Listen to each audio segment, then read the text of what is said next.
Interface দেখে নিশ্চয়ই বুঝতে পেরেছেন আমি কি নিয়ে কথা বলবো।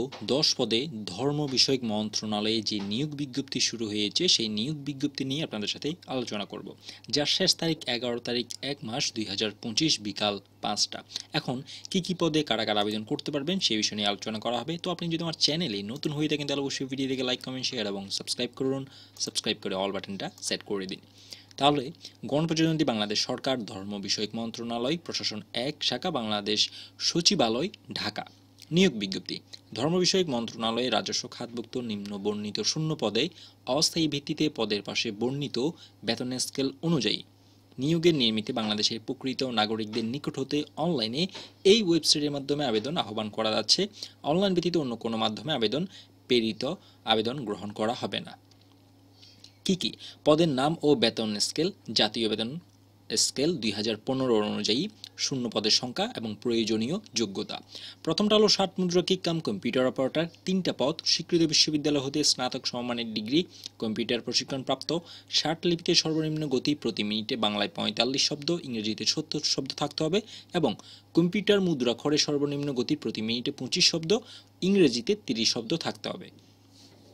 কম্পিউটার ওয়ার্ড প্রসেসিং সহ ইমেল ফ্যাক্স চালনায় দক্ষতা অভিজ্ঞতা থাকতে হবে। এরপরে কম্পিউটার অপারেটর একটা পদ কোন স্বীকৃত বিশ্ববিদ্যালয় হতে বিজ্ঞান বিভাগে স্নাতক সমান বা সমমানের ডিগ্রি এবং কম্পিউটার মুদ্রাক্ষরে সর্বনিম্ন গতি প্রতি মিনিটে বাংলায় 25 শব্দ, ইংরেজিতে 30 শব্দের গতিসহ সংশ্লিষ্ট বিষয়ে স্ট্যান্ডার্ড অ্যাপ্টিটিউড টেস্টে উত্তীর্ণ হতে হবে। তারপরে হলো ক্যাশিয়ার একটা পদ কোনো স্বীকৃত বিশ্ববিদ্যালয় হতে বাণিজ্য বিভাগে স্নাতক ডিগ্রি, কম্পিউটার চালনায় দক্ষতা, কম্পিউটার ওয়ার্ড প্রসেসিং সহ কম্পিউটার চালনায় দক্ষতা ও অভিজ্ঞতা থাকতে হবে। এরপর ডাটা এন্ট্রি কন্ট্রোল অপারেটর একটা পদ কোনো স্বীকৃত বোর্ড হতে উচ্চ মাধ্যমিক সার্টিফিকেট বা সমান পরীক্ষা উত্তীর্ণ, কম্পিউটার মুদ্রাক্ষরের সর্বনিম্ন গতি প্রতি মিনিটে বাংলায় 20 শব্দ, ইংরেজিতে 20 শব্দ সহ গতিসহ সংশ্লিষ্ট বিষয়ে স্ট্যান্ডার্ড অ্যাপ্টিটিউড টেস্টে উত্তীর্ণ হতে হবে। অফিস সহায়ক 4টা পদ কোনো স্বীকৃত বোর্ড হতে মাধ্যমিক স্কুল সার্টিফিকেট বা সমমান পরীক্ষায় উত্তীর্ণ। নিম্ন বর্ণিত শর্তাবলী আবেদন ফর্ম পূরণ করে পরীক্ষা অংশগ্রহণ ক্ষেত্রে অত্যাবশ্যকীয়ভাবে অনুসরণীয়।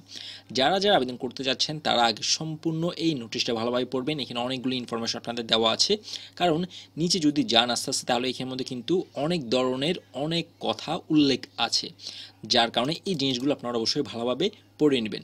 সম্পূর্ণ জিনিসটা পড়ার পরে যদি আপনারা কোনো কিছু না বুঝে থাকেন অবশ্যই আমাকে কমেন্টের মাধ্যমে জানিয়ে দিবেন। আমি সর্বাত্মক চেষ্টা করব আপনাদেরকে সেই বিষয়টা বুঝিয়ে দেওয়ার জন্য।